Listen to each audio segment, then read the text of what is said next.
So hello guys, welcome to Co-Educate.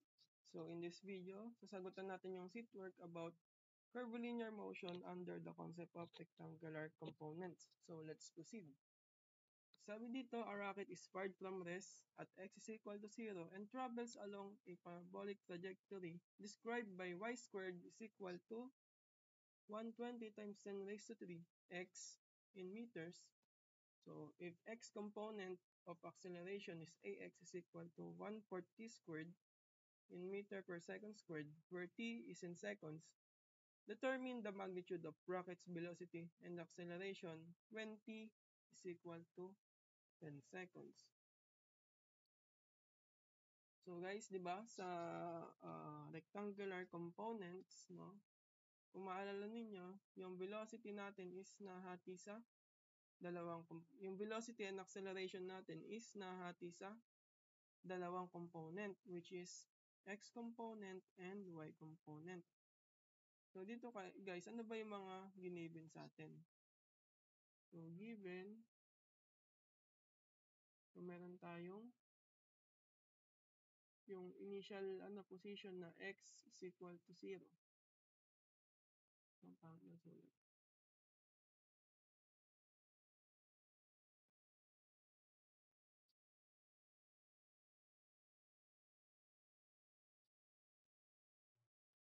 ano pa guys, yung parabolic equation. Yung 9 squared is equal to 120 times 10 raised to 3 x. Ano pa guys? Yung ax, x component ng acceleration, which is 1/4 ng t squared. Ayan. Since may given na ax, no, mahanap natin yung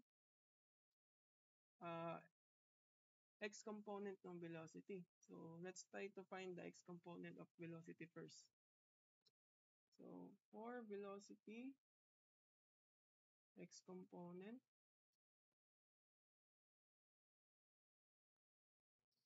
so meron tayong ax is equal to 1/4 ng t squared. And to find the velocity ng given yung acceleration, di ba? Ini-integrate lang natin yung acceleration. So, saan ba nanggaling yun? So, recall lang tayo that a is equal to derivative ng velocity with respect sa time. Ngayon, ko lang to, i-isolate lang natin yung b. Therefore, a dt, or teka lang, unahin natin yung b. So, dv is equal to a dt. Diba? So, yun. Diyan nang galing yun, guys. Ngayon, di ba? Para mawala tong d na to, ini-integrate natin both side. So, ganun lang din yung gagawin natin, guys. So, in this case, dito, dv is equal to, ano yung acceleration natin? That is ax. Ano ba yung ax natin? That is 1/4 t squared. Then, dt. Yan. Sumurahin ko lang to, guys. So, sabi doon, para maano tong d na to, mawala tong d na to, ito, i-integrate lang natin sila. Ngayon, ano yung magiging limit natin, guys? So, di ba, meron sa ating giniven na, sabi dito, a rocket is fired from rest at x is equal to 0. Therefore, yung initial time natin, no, kung from rest siya, is 0. Ngayon, ano yung velocity natin? So, kung galing from rest din siya, therefore, yung velocity natin is also 0. Ngayon, since ang hinahanap natin is velocity and acceleration when time is 10 seconds. So, yung magiging limit natin dito is 10 seconds. Ngayon, at 10 seconds, ano yung magiging velocity at x component natin? Diba that is vx. Therefore, no, let's integrate muna. So, this is b lang. 0 to vx. is equal to 1/4 ng t raised to 3 over 3. Then, 0 to 10 naman ito. Yan. Saan na pa? So, simplify lang natin to guys. Ito nga tayo magsulit sa banda dito. Nahirapan ako. Yan. Usig natin dito. Yan. So, simplify lang natin to guys. This is V is equal to ito. This is magiging ano to.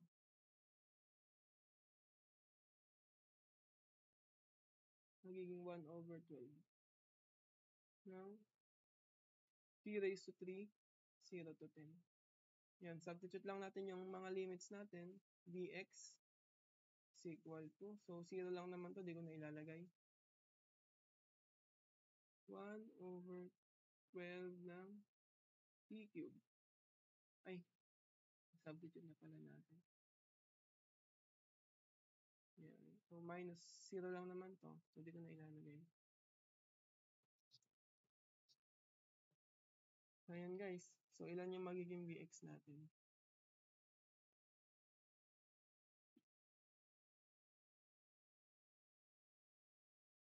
One over 12 ng 10 raised to 3. So, meron tayong 83.3.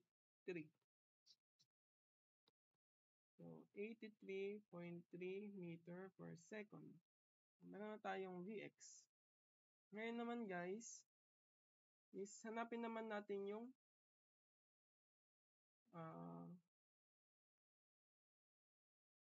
y component ng velocity natin. Yan.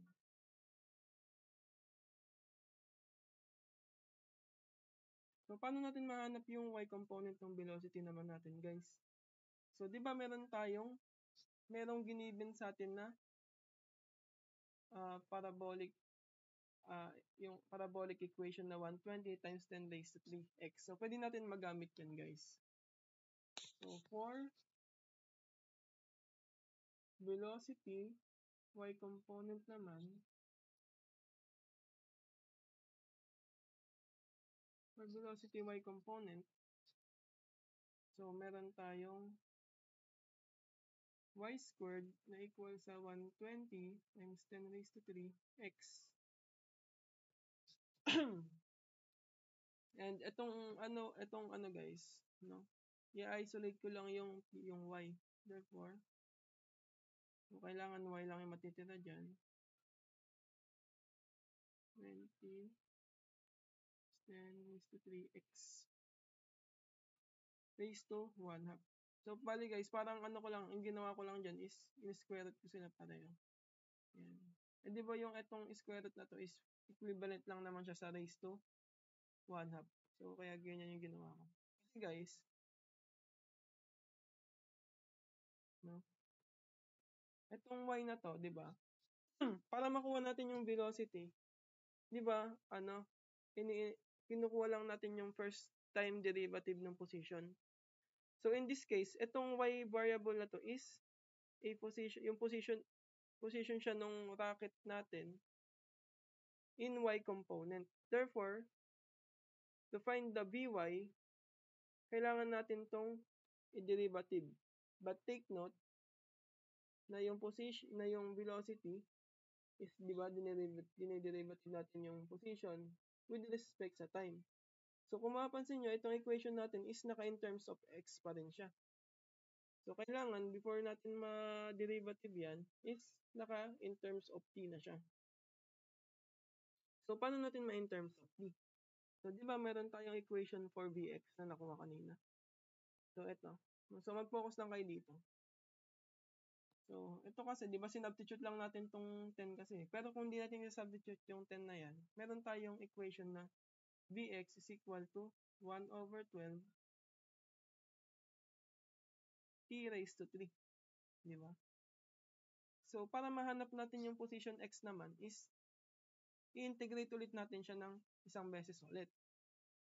So, para mahanap natin yung dx, integrate natin yung dx with respect to dt.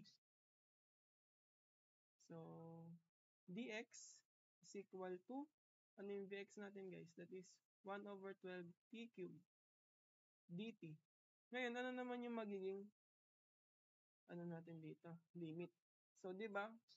Kanina, from rest daw siya. So, at time is equal to 0, yung x natin is equal to 0 rin.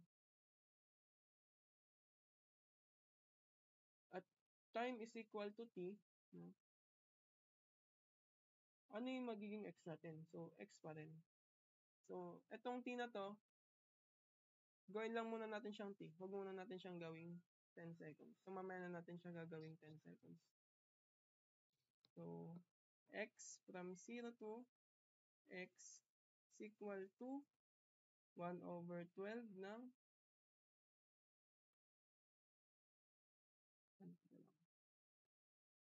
t raised to 4 over 4. So, from 0 to t. So, x is equal to 1 over 48. T raised to 4. Yan. So, yan na yung magiging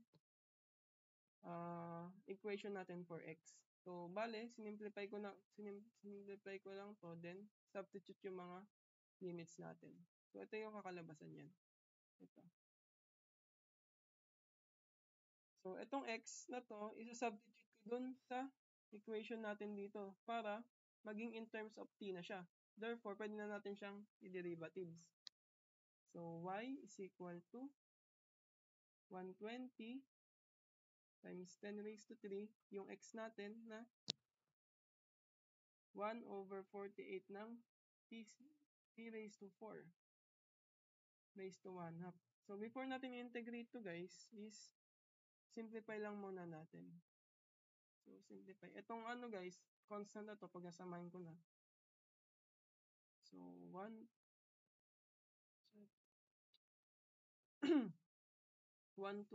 times 10 raised to 3 over yung 48. Tapos i-raise natin sa 1 half. That is 50. Then itong t raised to 4, pag ni-raise natin sa 1 half, di ba magiging t raised to 4 over 2 na equal sa t squared. So, t 50 t squared. Therefore, di ba, mas madali na siyang i-integrate. So, pagka in-integrate natin yan, guys, ay, mali pala. Pag dinerivative natin yan, guys, so, makukuha natin si dy equal to 100t. Therefore,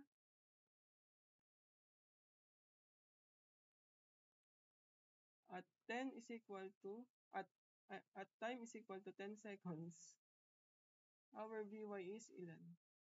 Vy is equal to 100 times 10. So, ilan to? Vy is 1,000 meter per second. Ngayon, ang hinahanap is magnitude ng velocity. So, ano ba yung formula for magnitude ng velocity natin? So, magnitude of velocity. Okay? Magnitude of velocity.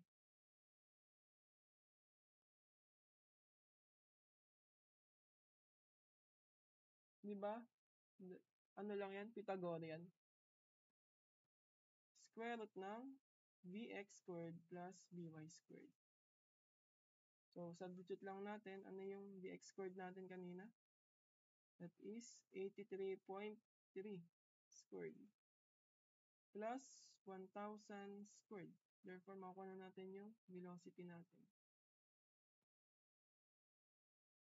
So, ilan to guys?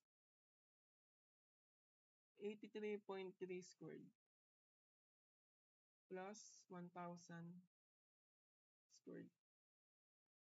So, meron tayong 1,003.46.3.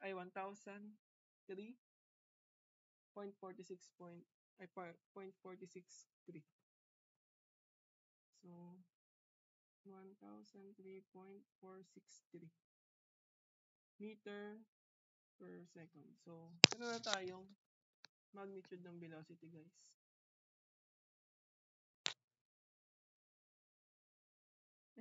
Maliit.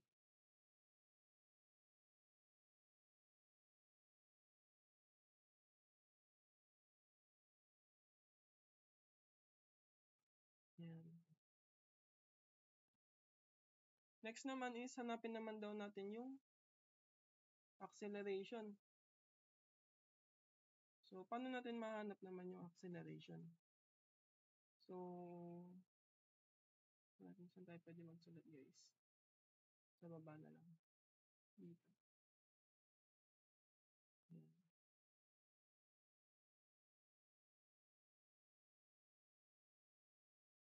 For acceleration, so, di ba guys, given na yung equation ng acceleration in x component natin. Therefore, yun yung unahin natin, guys. So, for acceleration x component naman, di ba meron tayong ax na equal to 1/4 ng t squared. So, at t is equal to 10 seconds, so ilan yung acceleration in x component natin, guys? That is 1/4 ng 10 squared. Ax natin ay ilan? Is 10 squared ng over 4 pala. 25. 25 meter per second squared. Then, for acceleration y component naman, guys, ano natin mahanap? For acceleration y component, so, di ba guys, kanina, nakuha na natin din yung Vy natin. That is ano? 100p. So, di ba, meron tayong Vy equal to 100p. So, pagka hinahanap natin yung acceleration, given yung velocity, di ba kinukuha lang natin yung first time derivative? Therefore, pagka kinuha natin yung derivative na itong Vy, makukuha natin si Ay. So, Ay is 100. So, ibig sabihin, for any time t, our acceleration in y component is 100. So, at t is equal to 10 seconds, so yung acceleration natin is still 100 pa rin. Acceleration in y component. 100 meter per second squared. So, for the magnitude of our acceleration, magnitude of k, so, kukunin lang ulit natin yung Pythagorean yan. Is 25 squared plus 100 squared. So, our acceleration is ilan? Square root ng 25 squared plus 100 squared. So, decimals natin. So, 103.078. 103.078 meter per second squared. So, nahanap lang natin yung acceleration, guys. Hindi ba madali lang? Sana is nakuha niya yung tamang sagot. And kung hindi naman, sana nakinig kayo sa akin and sana may natutunan kayo. So, yun lang guys, no? Dito ko muna puputulin yung video kasi meron pang ibang mga problem regarding this topic.